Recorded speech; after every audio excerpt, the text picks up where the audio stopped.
The Jared Braan Case, From Love to Contracted End of Life.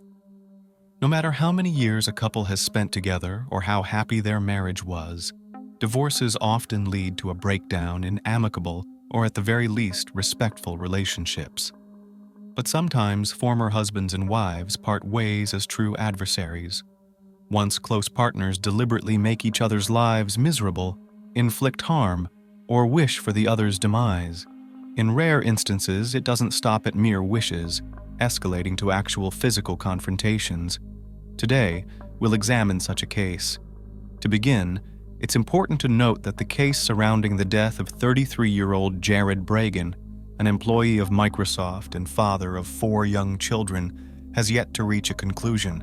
Currently, 3 individuals have been arrested on charges of conspiracy to commit a planned confrontation resulting in Bragan's death. 2 of them face the ultimate penalty of capital punishment. This sensational story that unfolded in the sunny state of Florida has, without exaggeration, shaken the entire country. Its protagonists are parents of multiple children, once bound by marriage. The motive for the crime is alarmingly mundane: a refusal to split jointly acquired assets and custody of their offspring. However, the approach to ending Bragan's life resembles a complex detective plot. Let's explore how former spouses and deeply religious individuals became the worst of enemies and why it all ended in a tragic demise. Who was Jared Braan? Jared J. Braan was born in 1989 in Florida, into a modest family where he was the second of 2 sons. He grew up alongside his older brother Adam, with whom he was practically inseparable from childhood. The brothers' parents were devout members of the Church of Jesus Christ of Latter-day Saints. As a teenager, Jared met a girl named Mallory Bowden at church. The 2 developed a romantic relationship, and Bowden would later refer to Jared as her first true love. However, their relationship never led to marriage, as cohabitation was discouraged within their religious community. Therefore, when Jared graduated from a Florida arts high school in 2007 and decided to further his education in another state, they parted ways.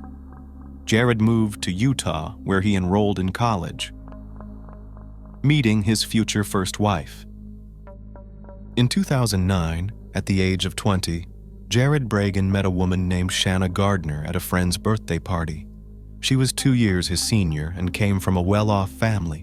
She was also a member of the Church of Jesus Christ of Latter-day Saints, previously mentioned.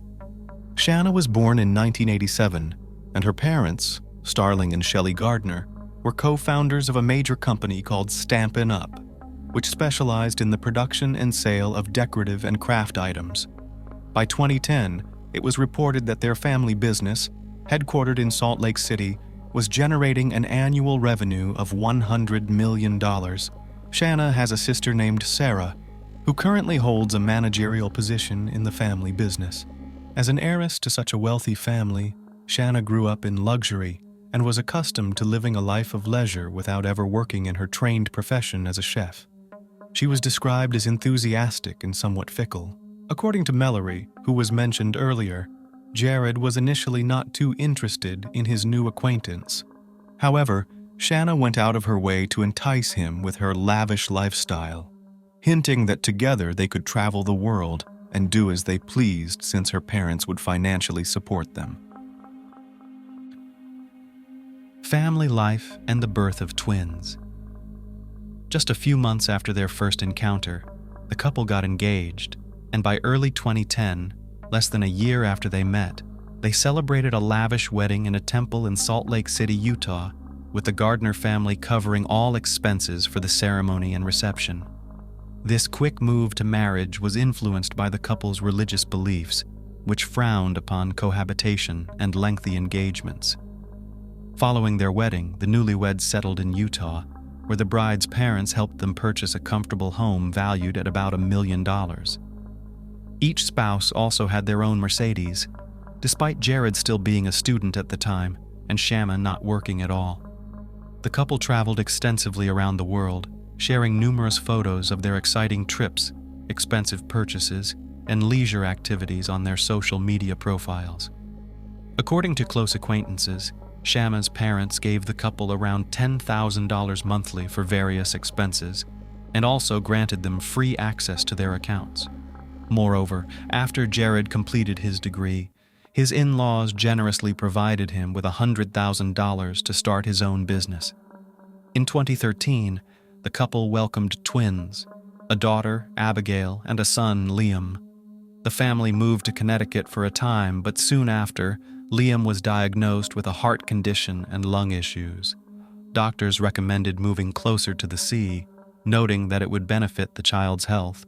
The Bridegan's relocated to Florida, where they purchased a 2-story comfortable home near the coastline at Pontevedra Beach, south of Jacksonville. At this time, Shanna actively managed her own blog on social media, portraying herself as a loving wife, a caring mother to the twins, a professional chef, and a woman passionate about travel and sports. She took fitness seriously and visited the gym nearly every day. Seeing her dedication, Jared decided to surprise his beloved and hired a personal trainer for her. The scandalous divorce. Shortly after moving, clear issues emerged in the marriage, though the couple stubbornly pretended everything was fine. Shanna became disillusioned with their religion, almost ceasing church attendance, while her husband remained a devout and exemplary member. This difference in religious commitment led to arguments, misunderstandings, and tension. Reportedly, Shanna also became disillusioned with Jared, whom she perceived as too lazy, having gained weight and still only half-heartedly attempting to get his business off the ground. After completing online courses in programming and design, Jared secured a position at Microsoft, finally starting to earn independently. A few years later, he advanced to a senior manager role. Nonetheless, the couple grew increasingly distant, and arguments became a routine occurrence in their household. The situation escalated when Jared accidentally discovered intimate exchanges between his wife and her personal fitness trainer. According to some sources, Shanna had an affair, which the trainer confirmed in a phone conversation with Jared, though Shanna vehemently denied these claims. Jared then reached out to Mallory Bowden via email, lamenting that his wife had grown distant and emotionally attached to her gym trainer. Despite this, he expressed willingness to forgive the infidelity and preserve their family for the sake of their children. In 2015, after nearly 6 years of marriage, the couple began a contentious and scandalous divorce process. They contested over shared assets and custody rights for their children, far from amicably. Jared publicly accused his ex-wife of infidelity, which she categorically denied, claiming the marriage had simply lost its love. In response, she accused him of cruelty and offensive behavior. Shanna was unwilling to divide their home, cars, and bank account funds, arguing that nearly everything they acquired over the years was purchased or gifted by her parents. Jared had only started working less than a year prior, having previously focused on his studies and unsuccessfully trying to establish his business with funds from his in-laws.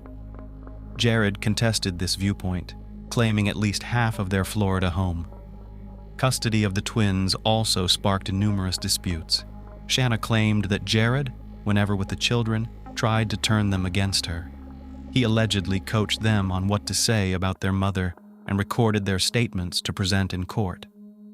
Jared, in turn, accused his ex-wife of comprehensive surveillance, including installing hidden cameras in their home, tapping his phone calls, and placing a tracker in his car to monitor his movements.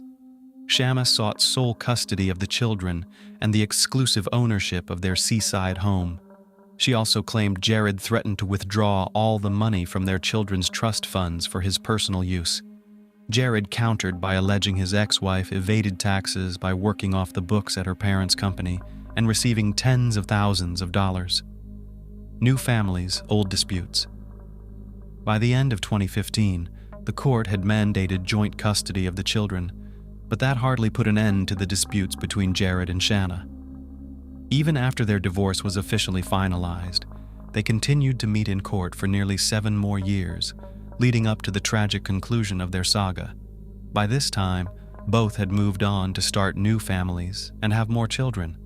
In 2016, Jared met a woman named Christina, a fellow Microsoft employee who lived and worked in North Carolina. Initially, their interactions were strictly professional, but they gradually grew closer, and a few months later, Christina moved to Florida to be with Jared. In the fall of 2017, they married, and by February 2019, they welcomed their first child together, a daughter named Bexley. In August 2021, their son London was born. Shanna, too, remarried in 2018, tying the knot with Mario Fernandez, a man a year her junior who owned a real estate business. That same year, they welcomed their son Michael. The family resided in the same house where Shanna had lived with her first husband, Jared, the house that had been a battleground in their court disputes. The presence of new families did not calm the waters between the ex-spouses, who continued to file lawsuits against each other with new demands. Jared insisted that Shanna's new husband, Mario, should not be allowed to be with the twins if their mother was absent. Conversely, he wanted his new wife, Christina, to be fully involved in the upbringing of his older children. The last court meeting between Jared and Shanna occurred 4 months before Jared's death and was exceptionally tense. They exchanged another round of mutual accusations and contested the rights to their property. Shanna claimed that Jared was preventing her from using the family's larger, more comfortable vehicle for transporting the children because he was more concerned with humiliating the mother than with the convenience and safety of his own children. At this point, the court granted Shanna exclusive rights to use the larger vehicle and ordered Jared to pay her $600 in compensation. The tragic end on a secluded road. Per the agreement between the ex-spouses, Jared picked up the twins on Wednesdays for a family dinner, including their younger sister Bexley. Christina sometimes joined them, but after the birth of London, she spent most of her time with the newborn, preferring not to leave him with babysitters. On Wednesday, February 22, 2022, Jared, following routine, took the children to a coastal cafe after picking them up. After dinner and a stroll, he dropped the twins back at their mother's house and then headed home on his usual route. The journey typically took about 40 minutes, part of which traversed a rather deserted stretch of road without streetlights. It was here that Bridegan encountered an unexpected obstacle. Driving slowly and cautiously, aware of his 3-year-old daughter asleep in her car seat, it was around 9 in the evening, and the sun had set when suddenly, in the headlights, he spotted a tire lying in his lane. He stopped, activated his hazard lights, and got out to move the tire to the side of the road. That's when the shots rang out. Jared had no chance to escape. The perpetrator, acting with deadly precision, fired several bullets at close range before fleeing the scene. The child, dozing in the car, was unharmed. A passerby, nearby at the time, heard the shots and cautiously approached. Discovering Jared lying in a pool of blood, he immediately called the police and paramedics, but tragically, it was too late to save the victim. The investigation and initial suspicions Christina called her husband just minutes before the incident, and he informed her that he had just dropped off the children and would be home in about 15 minutes. However, 30 minutes passed, then an hour, and Jared was nowhere to be seen and stopped answering his phone calls. Anxiously trying his number again, Christina was answered by a police officer who informed her of the incident and requested her immediate presence at the Jacksonville Beach police station. The investigation team at the scene determined that the obstacle on the road, a tire, was the reason for Jared's vehicle stopping. They concluded that he had exited his car to remove the obstacle, but was then shot. His 3-year-old daughter, asleep in the car, was unharmed, indicating she was not the target of the mysterious shooter. Furthermore, no valuables were missing from the vehicle, where a wallet with cash, a phone, and a tablet were left, effectively dismissing the robbery theory almost immediately. When asked whether her husband had any known enemies, antagonists, or recent conflicts, Christina stated she was unaware of anyone wishing harm upon her husband, other than his first wife, Shanna. However, she refrained from making direct accusations without incontrovertible evidence. The police reported a lack of surveillance footage due to the absence of cameras on the stretch of road where the incident occurred. A witness who heard the shots claimed they broke the silence of the night, preceded by neither screeching brakes nor loud screams or any other noise. However, they did hear the sound of a vehicle speeding away, though nothing was visible in the darkness. Christina's suggestion of Shanna's involvement in the crime seemed plausible to investigators, yet detectives knew it was unlikely she acted directly, especially given her solid alibi of being at home with her husband, the twins, her younger son, and her parents who were visiting. The police decided to check nearby surveillance cameras. The footage showed an old dark blue Ford F-150 with brown trim entering the area about 15 minutes before the incident, and again a few minutes after the shots were reported by the witness. Detectives turned to the public for help in identifying the vehicle of interest. Jared's family made television appeals, urging anyone with even the slightest information potentially related to the case to come forward. The first suspect arrested, Shanna and her current husband, Mario, were repeatedly called in for questioning, but vehemently denied any involvement in the murder. Shanna didn't hide the fact that her relationship with her ex-husband was complicated, but she insisted she would never wish harm upon the father of her children. She also shared with the media how the 9-year-old twins reacted to the news of their father's death. According to her, Abigail cried uncontrollably for hours, while Liam was in shock and silent for a long time.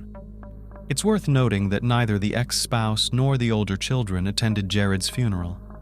Christina had told Shanna that her presence at the farewell ceremony was highly unwelcome, to which Shanna responded that if she wasn't allowed to be there, the twins wouldn't attend the burial either.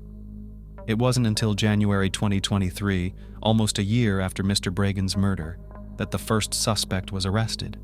The police had been silent about the progress of the investigation, only noting that it involved considerable resources and effort.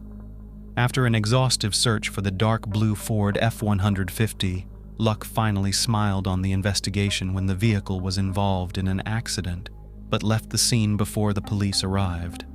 This time, the incident occurred in a crowded area with many witnesses, and the offender was identified the same day thanks to multiple camera recordings. The car was owned by 62-year-old Henry Tienan, an unemployed man with previous convictions. He was charged with second-degree premeditated murder using a firearm, participation in a criminal conspiracy with the intent to commit murder, and setting up an ambush with an obstruction for the victim.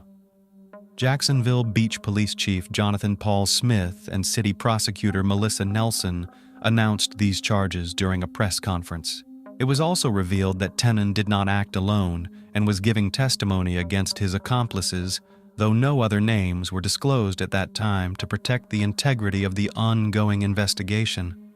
Understanding the severity of the charges against him and the lengthy prison term he faced, Tienan decided to make a deal with law enforcement, hoping his cooperation would be considered favorably during sentencing and potentially reduce his punishment. The criminal trio unraveled information soon leaked to the press that the accused, Tienan, had been renting a small house with a friend, owned by Mario Fernandez. Tienan's housemate was also brought in for questioning, but was unable to provide any valuable information about the case. He didn't even have personal dealings with the owner of their rental, only passing his share of the rent through Henry.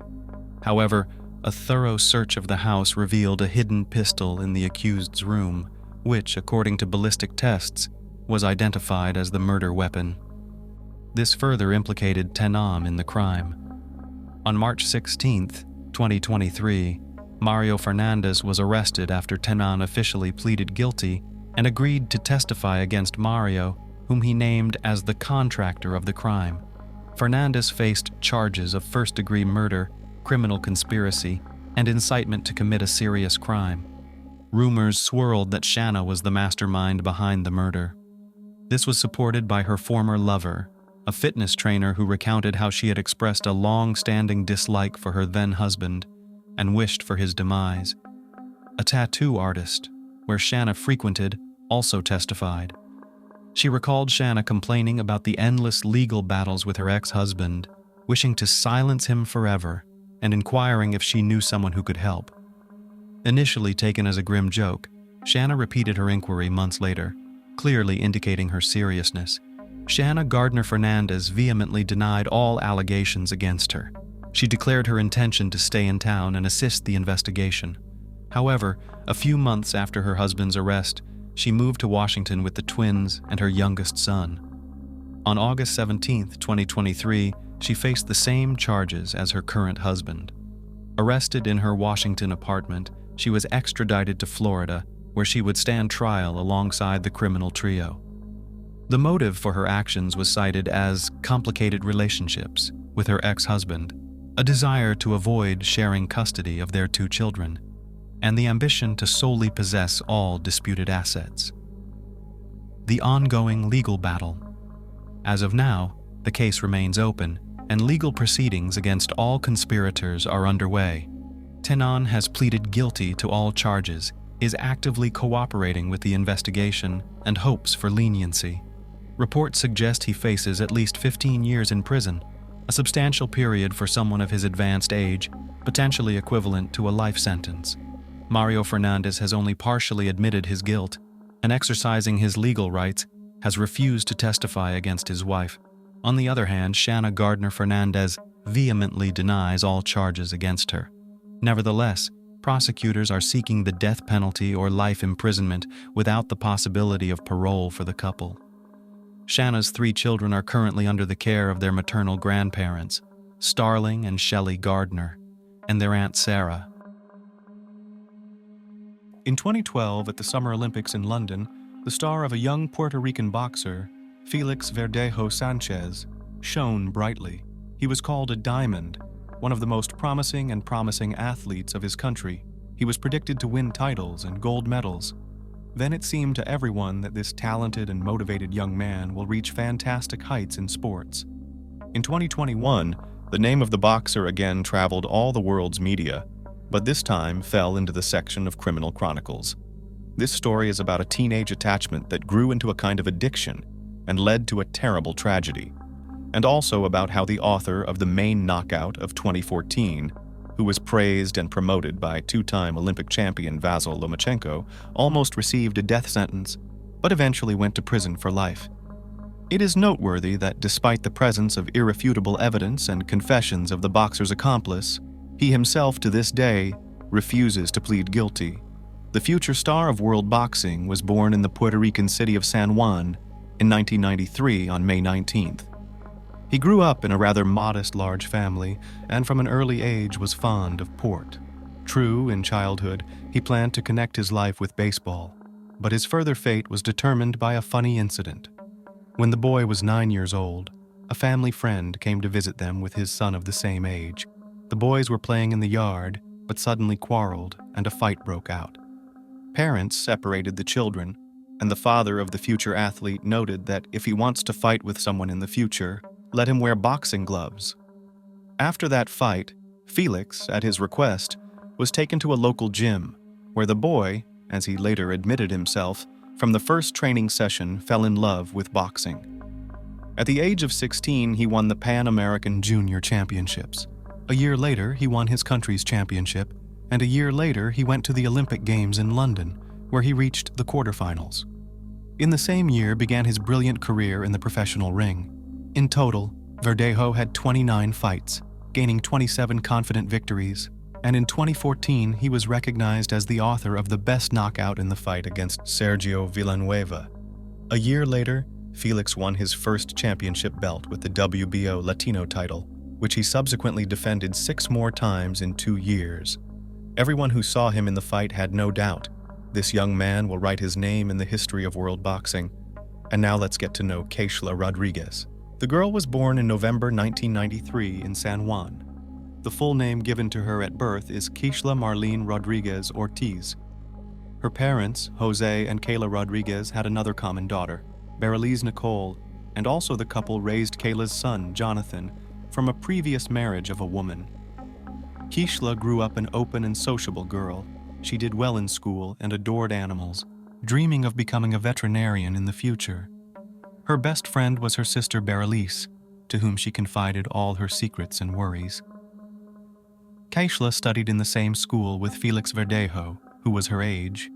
Young people were acquainted since childhood, and in adolescence between them began a romantic relationship.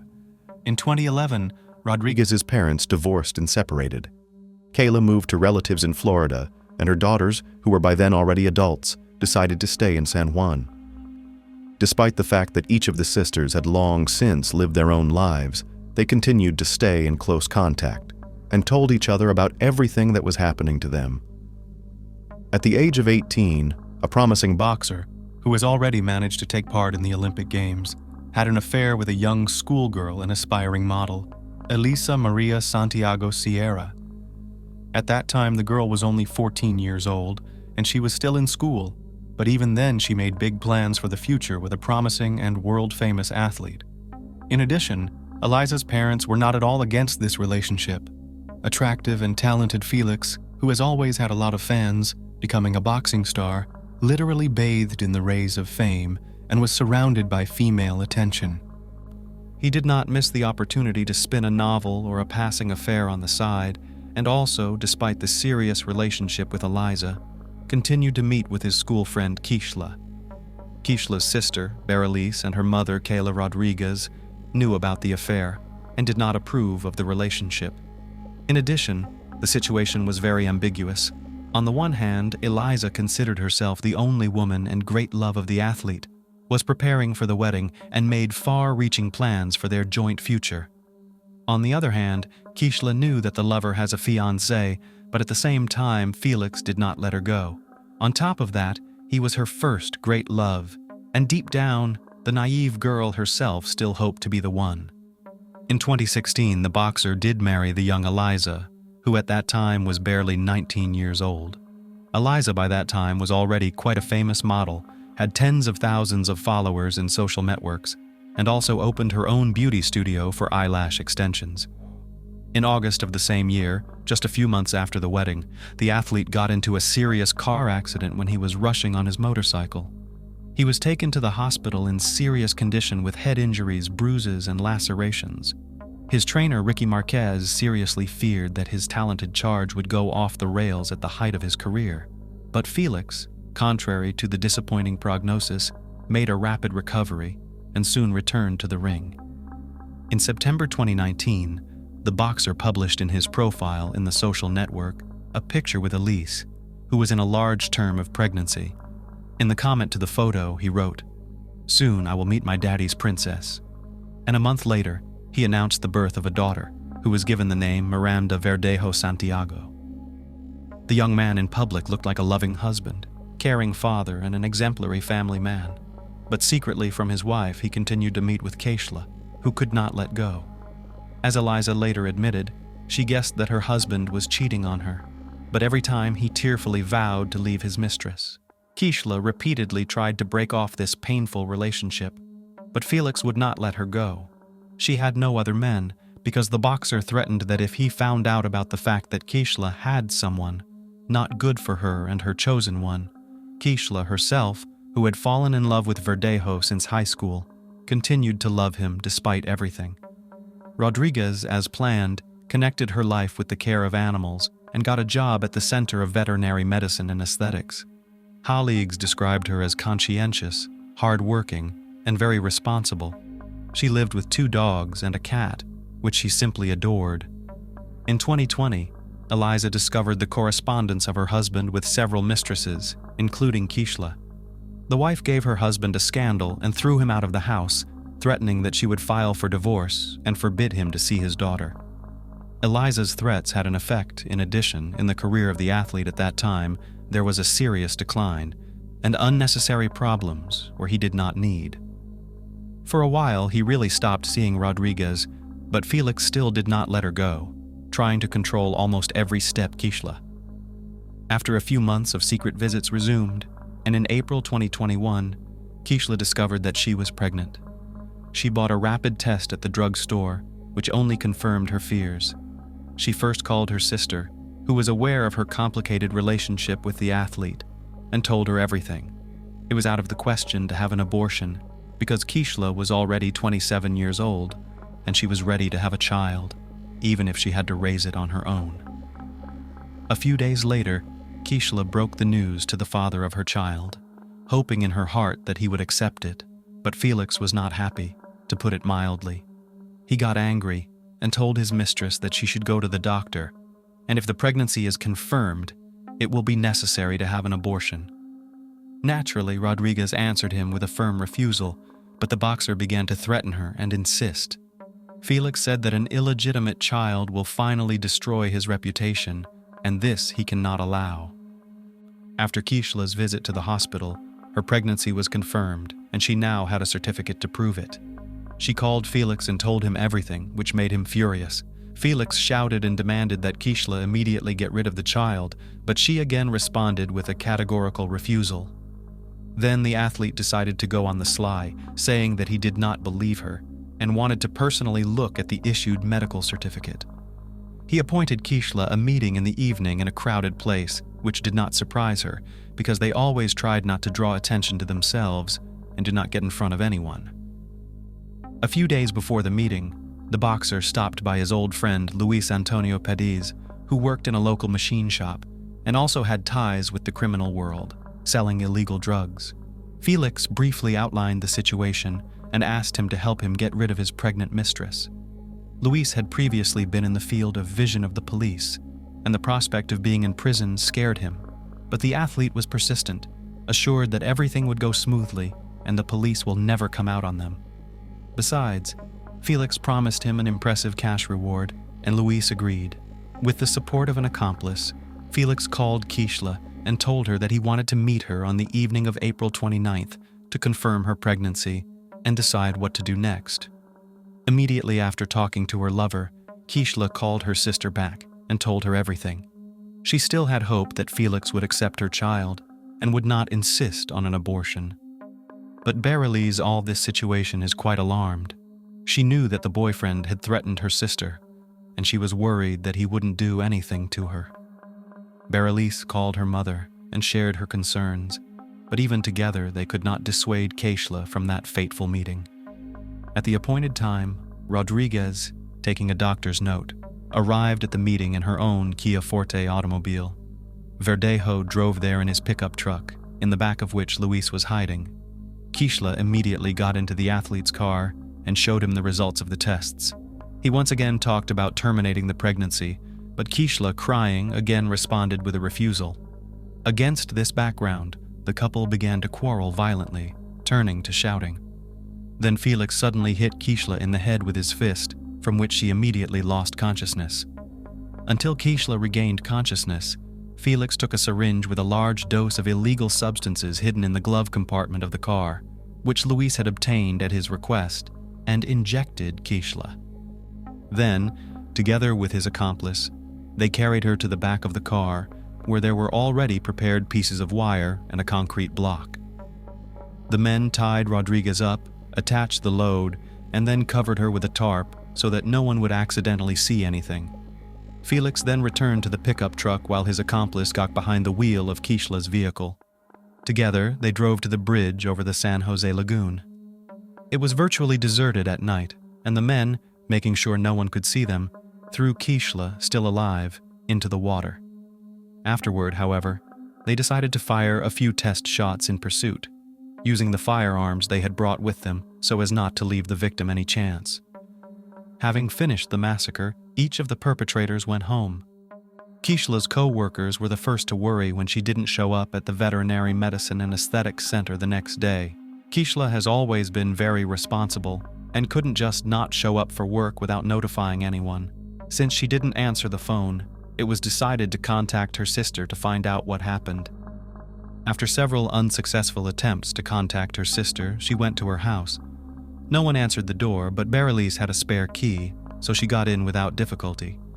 However, she was met only by hungry animals who had not eaten anything for almost 24 hours. Now Berylise was already in a panic because she realized that something terrible or irreparable had happened to Kayla. She immediately called her mother and told her everything, and then reported to the police about her suspicions and threats to her sister. She also called Felix, but he claimed that he had spent the previous evening and night at home with his family and had not gone to any meeting. The missing girl's mother took the first flight from Florida to San Juan. She thought that her lover might have taken her daughter to a private clinic and paid for her to have an abortion without her consent. Kayla didn't even want to think about the fact that Kayla was no longer alive. The first thing to do was to question the missing girl's neighbors and co-workers, but they didn't notice anything suspicious, and couldn't provide the investigation with any useful information. In parallel, messages about the disappearance of Rodriguez were posted on popular social networks with requests to respond to those who know anything about her fate or current whereabouts. The case quickly received wide publicity, and when it became known that the missing girl was in a long-term relationship with a famous athlete and was expecting a child from him, reporters literally lined up to interview any of Rodriguez's family members. The relatives did not hold anything back and spoke out about their suspicions, among other things, blaming Felix for the incident. On April 30th, Kayla's car was found abandoned on the east side of the city, with her documents and personal belongings inside. No signs of struggle were found in the interior, giving a faint hope of finding its owner alive. On May 1st, a passerby strolling on the bridge over the lagoon saw a strange shape resembling a human body in the shallow water. He reported his discovery to the police, who soon recovered from the water the body of a young woman, presumably the same one the whole city had been looking for several days. Members of the Rodriguez family, who arrived to identify the body, hoped to the last that it was not Kayla, but their hopes were not realized. The body had been in the water for several days and changed a lot, but the girl was immediately identified by a remarkable tattoo on her arm. When news of the gruesome discovery hit the press, the residents of the city revolted and began to go out to spontaneous rallies, demanding punishment for those responsible.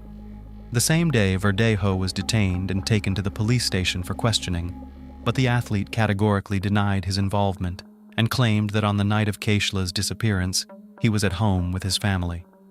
As there was nothing to charge him, Felix was released on his own recognizance.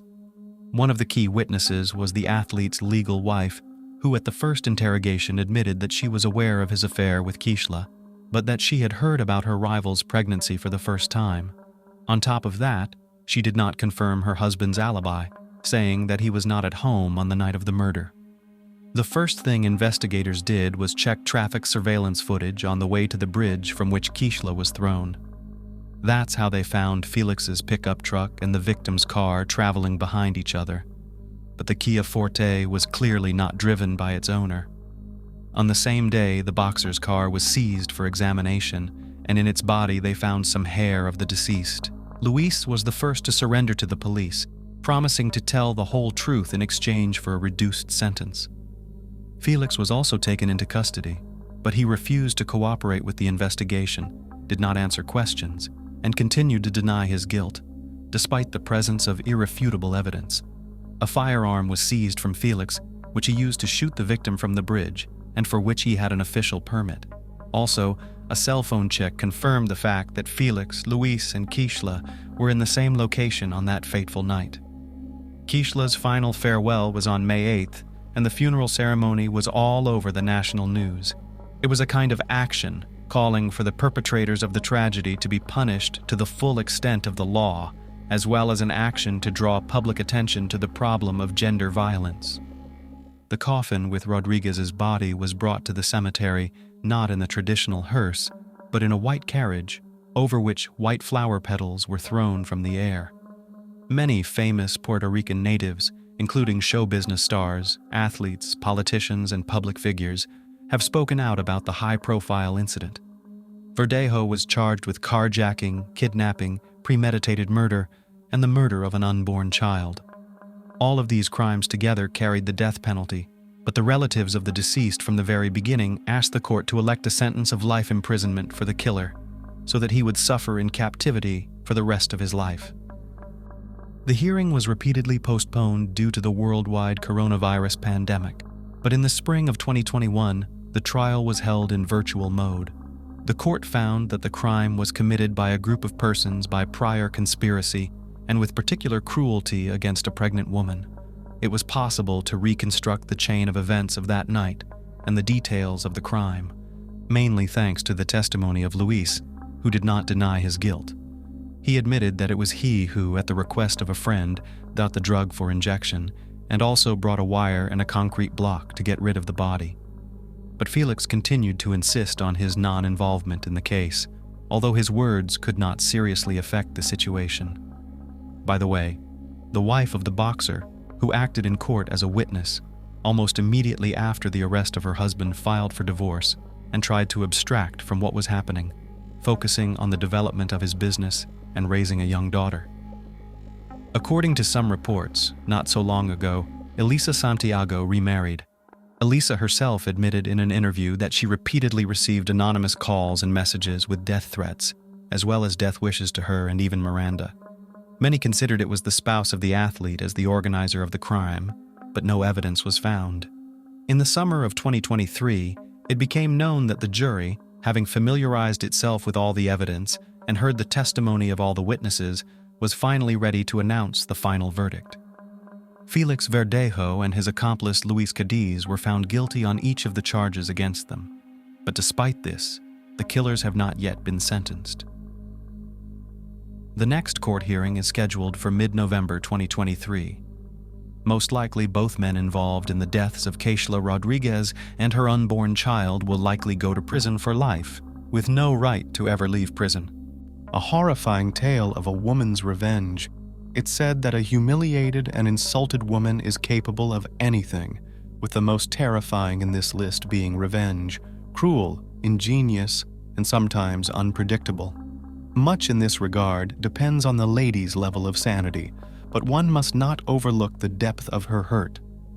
This destructive emotion can be carefully hidden within a woman for years, but if it erupts, it will sweep away everything in its path. The story of the Bobbit spouses in the early 90s shook the world, and their surname became a byword, spawning the verb to bobbit, which means to cut or to chop. This case drew heightened public attention not just to the issues of domestic violence, but also to such a delicate subject as marital assault, which many try to sidestep. Let's delve into everything step by step. Who is Lorina Bobbit? Lorina Leonore Bobbit, born Gallo, was born on May 15, 1970, in the town of Bucay, located in eastern Guayas, Ecuador, near the province of Chimborazo. She was the youngest child in a simple and very modest family. When she was in elementary school, her family moved to Venezuela and settled in Caracas. Lorina grew up quite clever. She performed well in school, was diligent and goal-oriented. In her teenage years, she lost her father, and her relationship with her mother, Elvia Gallo, was quite strained.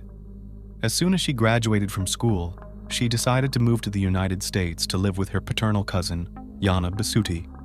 Her relative gladly took her in and helped her with the paperwork for a student visa. However, she was a very conservative woman, so Lorina, living in her house, had to abide by a strict set of rules, just like Yana's own children, and also take on some of the household duties.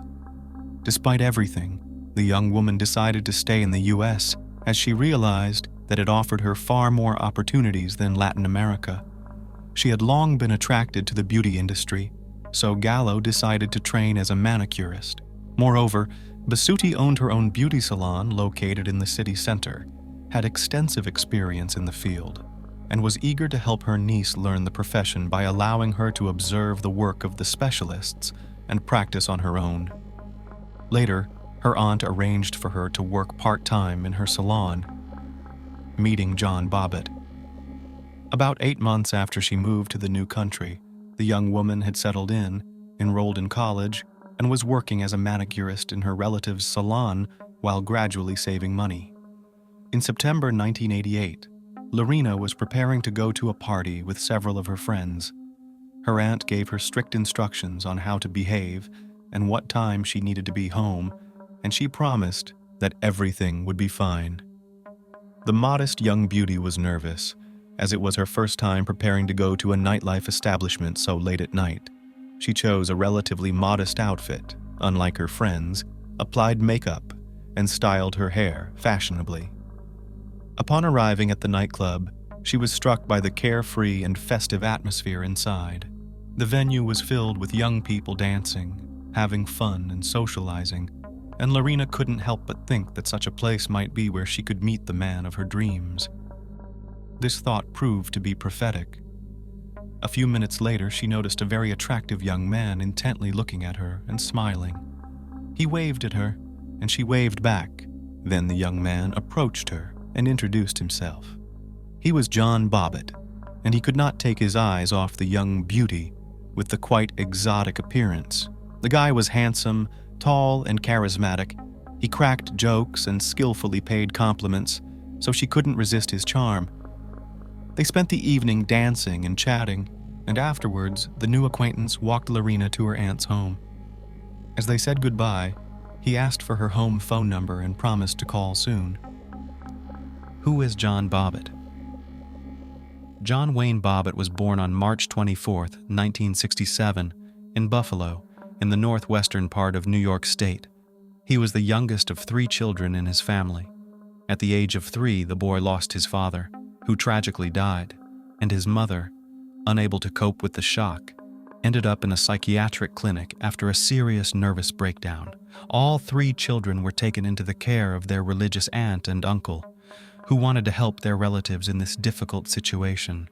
The boy was still very young at the time, but the events that occurred undoubtedly left a mark on his life. The aunt and uncle raised the children with strictness in accordance with religious canons. They all attended church every Sunday and engaged in charity work, trying to help those around them. John was not an outstanding student, but overall, he did fairly well in school. As a teenager, he decided to pursue a future in military service. After undergoing the necessary training and special preparation at a military academy, the young man joined the ranks of the Marines, where he proved himself as a brave, disciplined, and determined young man. However, after a few years, the strict regime and the need to obey in the Army began to weigh on him. After leaving the service, with some military experience and skills, he was hired as a security guard at one of the city's popular establishments. But he later changed jobs frequently, not staying long at any. A whirlwind romance and a modest wedding. The day after they met, John, as promised, called Lorina to ask her out on a date. The young couple simply walked through the park, engaging in easy conversation about various topics, and John made it clear that he wanted to continue their relationship. Lorina was not opposed to this, but according to the rules set by her aunt, she had to introduce her boyfriend to her before they could start a serious relationship. John accepted all the conditions, and on the appointed day, he came to dinner at the home of his beloved's relative. Bobbit was very sweet, courteous, and considerate, yet he made an effort to appear serious. He managed to make a good impression on the strict Yana, and after a serious one-on-one conversation with the young man, the woman allowed her niece to continue seeing John. 6 months after the start of their romantic relationship, the suitor proposed to Lorina, and she accepted. She was overjoyed, having always dreamed of a family, children, and a home of her own. The couple began preparing for the most important event of their lives, and in June 1989, shortly after Gallo turned 19, they made their union official. The wedding celebration was quite modest, as the young couple did not have the money for a lavish ceremony, and they chose to spend their savings on a honeymoon by the warm ocean coast. They were happy, but the only shadow over the celebration was the absence of the bride and groom's parents. Instead, their aunts and uncles came to share the joyous moment with them. And so the fairy tale ends. After the wedding and a delightful honeymoon, the couple moved to Virginia and settled in a quiet and cozy area of the city called Manassas. The first few months of their life together were like a real fairy tale.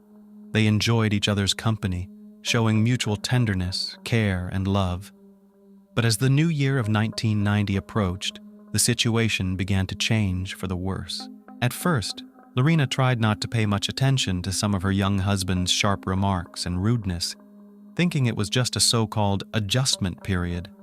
But one day, when she served cooled soup for dinner, her husband simply threw the plate on the floor and then started yelling at his wife, insulting her and calling her a terrible homemaker. She tried to argue, pointing out that John was to blame since she had called him to the table several times, but he was too engrossed in the TV. In response, he slapped her, and she retaliated in kind. Lorina had always believed that she could stand up for herself and would not let herself be mistreated. But the longer she lived with this man, the more he dominated her, suppressing her will, feelings, and determination to stand up to him. John established his own rules in their home, and he treated his wife as nothing more than an object, constantly criticizing her, physically abusing her, and coercing intimacy, even when she was unwilling. Failed motherhood. The young wife naively believed that if they had a child together, her husband would soften and stop his cruel behavior. However, as it turned out, John had no desire to have children. Therefore, when Lorina informed him of her pregnancy in 1992, he became incredibly angry. He demanded that she get an abortion immediately, and they never revisited the subject. Lorina procrastinated for several weeks, hoping her husband would change his mind, but he remained adamant and continued to pressure her to comply. Eventually, he literally forced her to go to the hospital and terminate the pregnancy, which was a tremendous shock to her and took a long time to recover from. In reality, John simply wanted to live for pleasure, unburdened by anything. He did not have a steady job, making ends meet by working as a bouncer in entertainment venues, and if he needed money, he would unashamedly take it from his wife, who worked as a manicurist and highly sought-after makeup artist in a beauty salon. The last straw. Lorina tried not to tell anyone about what was happening at home and not to complain, but her friends and colleagues began to notice changes in her behavior. From a joyful, smiling girl, she turned into a quiet, haunted shadow of her former self. Those around her suspected that all was not well in her family, but they had no idea how serious it was. Her husband's behavior became increasingly controlling. He closely monitored where she went and who she spoke to. At home, she had to follow the rules he set, and intimacy between them occurred only when John wanted it, regardless of Lorina's wishes. The poor girl couldn't share her problems with anyone, as she found the situation shameful and humiliating. On June 22, 1993, John, along with his longtime military buddy, decided to go out to an entertainment venue. The men partied and drank until late at night, while Lorina was at home alone. She did not wait up for her husband and went to the bedroom around midnight, soon falling asleep. Around 3 a.m, a drunk and aroused John returned home. He didn't waste any time and ripped the shirt off his sleeping wife. Lorina hardly understood what was happening when her husband forcefully took advantage of her. She begged him to stop and not to do this, crying, but he was completely indifferent to her pleas and tears. After it was over, John simply collapsed next to her and fell asleep. Lorina, trembling and sobbing, made her way to the kitchen. She poured herself some water and took a few sips to calm down, but then her gaze fell on a stand with large, sharp kitchen knives. Her hand reached out on its own and pulled out a carving knife. Out of her mind, she went back to the bedroom where her husband lay on his back, snoring drunkenly. She grabbed his genitalia with her left hand, squeezed hard, and sharply cut through with the knife, severing a large part of it. John jumped up, screaming in agony, while Lorina simply walked out of the room, went to the garage, and got into her car, speeding away through the deserted nighttime streets of the city. She only came to her senses at an intersection when she saw a red light at the traffic signal. At that moment, she looked at her blood-stained hands and realized that she was still holding the severed part of John's body in her left hand. She rolled down the window and threw the detested piece of flesh out, then continued driving. Lorina headed to the home of a close friend, who was stunned by her nighttime visit and the state she was in. After Lorina told her what had happened, her friend, realizing the gravity of the situation, called the police herself and summoned a medical team to the house where the injured Bobbit was. Precision surgery. Throughout this ordeal, John was desperately trying to stop the bleeding by pressing a sheet against his wound. Notably, the groin vein is a major vessel, and its injury nearly always results in death from blood loss. However, John was somewhat fortunate, if one could say that, because a clot had formed, slowing the blood loss significantly. The responding medics arrived in time to transport him to the nearest hospital, where he received immediate medical attention. The question then arose about the whereabouts of the severed part of his genitalia, as it was still possible to reattach it, reattaching it to its original place with restoration of its initial physiological functions. Lorina indicated the approximate area of the road where she had discarded her husband's anatomical fragment, and after an extensive search, the police were able to find it. The amputated organ was cleansed with antiseptic, then placed in a special container with medical ice, and urgently transported to the hospital where the injured party was already being treated. The surgeon who arrived from the state capital was astounded by the complexity of the situation, as he had never encountered such a case before, but he proceeded with the operation anyway. He performed a unique surgery for that time, which lasted more than 9 hours and was more than successful. Despite the traumatic amputation of the organ and the fact that it had lain on the road for over an hour, all tissues and vessels were successfully reattached, and the patient quickly began to recover. Public outcry. That same night, Lorina was arrested and taken to the police station for questioning, as well as to clarify all the circumstances and motives of her actions. She immediately confessed to everything and shared her harrowing story that had driven her to such a desperate act. She recounted how 4 years of marriage had turned into a real nightmare for her, with her husband regularly abusing her both emotionally and physically, and forcing intimacy only when he desired.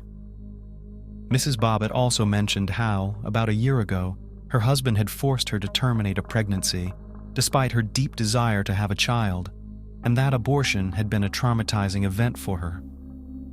Regarding the incident itself, she said she remembered very little of that night and had acted as if she were in a fog. Lorina recounted how her husband had come home drunk and simply taken advantage of her, and although she tried to resist, he ignored her. After the incident, she went to the kitchen for water, and the next thing she remembered was her husband's scream, the roar of the car engine, and the part of his genitalia that she was clutching in her hand as she sat behind the wheel. The case caused a significant stir in the press and was actively covered by the media. Many women like Lorina, who had suffered from domestic violence, as well as feminist organizations, which were gaining strength and popularity at the time, rallied to her side. In the early 90s, wives who were subjected to emotional and physical abuse by their husbands typically remained silent about their plight. Society was still inclined to blame the victims themselves, suggesting that they provoked conflicts or behaved improperly. It was assumed that a wife should be submissive and obey her husband in everything, and if the husband was dissatisfied and resorted to violence, it was her fault. Intimacy in marriage was considered a duty of the wife, not open to discussion. On the other hand, almost all men sided with John. Many feared that Lorina's act might prove contagious, prompting other women suffering from physical and intimate violence in marriage to also take up knives. According to official statistics, there were several million such women in the country at that time. Trials and sentences of the spouses. 2 parallel court cases began almost simultaneously. Lorina officially charged her husband only with taking advantage of her on that fateful night, although in court she detailed the years of regular abuse and beatings, emotional violence, and humiliations she endured, as well as the abortion she was forced to undergo against her will under her husband's coercion. John's testimony was confused. He denied all allegations against him, but much of what Lorina said was corroborated by facts. For instance, it was confirmed that he did not have steady employment or a stable source of income, yet he loved spending time in entertainment venues, often forcibly or deceitfully taking money from his wife to do so. Additionally, Lorina's friends confirmed that they had repeatedly seen bruises and scrapes on her body, and she had been in a depressed state for a long time, though she tried not to complain. The court concluded that the husband had indeed abused his wife both emotionally and physically throughout their marriage, driving her to desperation.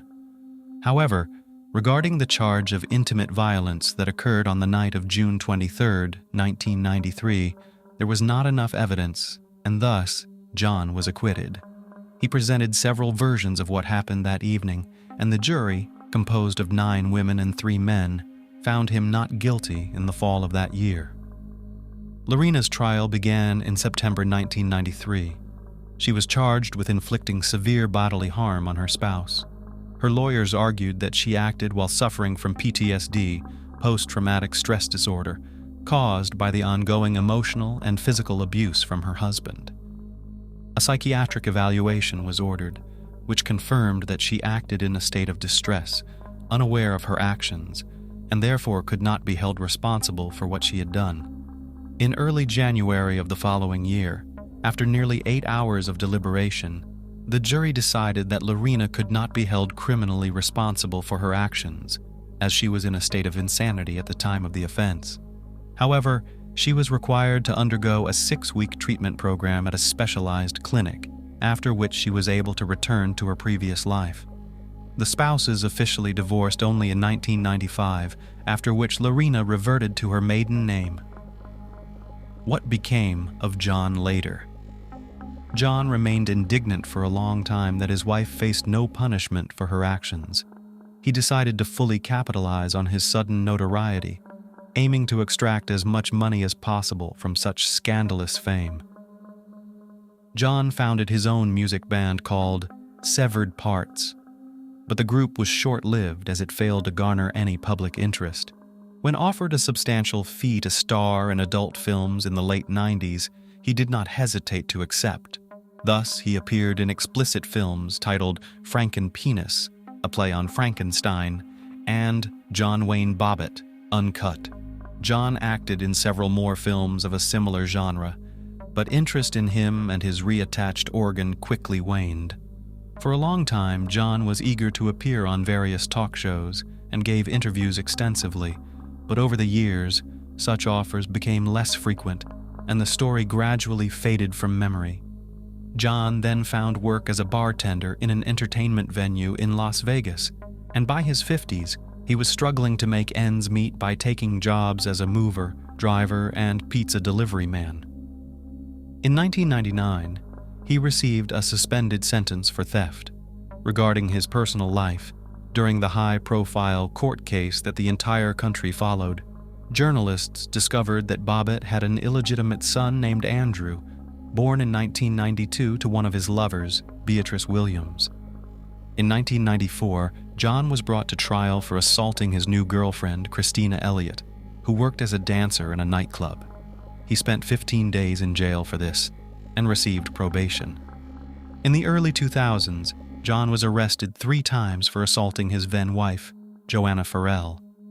This time, he was imprisoned for a year for violating his probation. They officially divorced in 2004. What happened to Lorina? Unlike her former husband, Lorina did not take pride in her scandalous notoriety and tried to stay out of the limelight. In 1996, she decided to return to her native Ecuador, where her mother, Elvia, was living at the time. However, just 6 months later, Lorina made the news again when her mother accused her of assault. The conflict was resolved without going to court, and the women continued to live together. A year later, Lorina returned to the USA, where she opened her own small beauty salon in Washington. In 2007, she founded a foundation called Lorina's Red Wagon, which focused on helping women who had suffered from domestic violence. Soon after, Lorina agreed to give an interview for the first time in a long time and appeared on CBS News, The Morning Show, where she discussed her life post-incident. She also appeared on the popular Oprah Winfrey talk show. In the mid-2000s, Lorina remarried. Her new husband was a man named Dave Bellinger, with whom she had a daughter in 2006. She preferred not to recall her marriage to Bobbit at all, and claimed she did not follow his life after their divorce.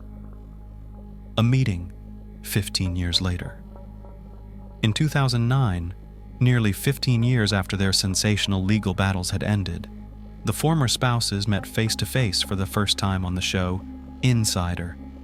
John apologized to Lorina for the way he had treated her during their marriage and declared that he still loved her despite everything.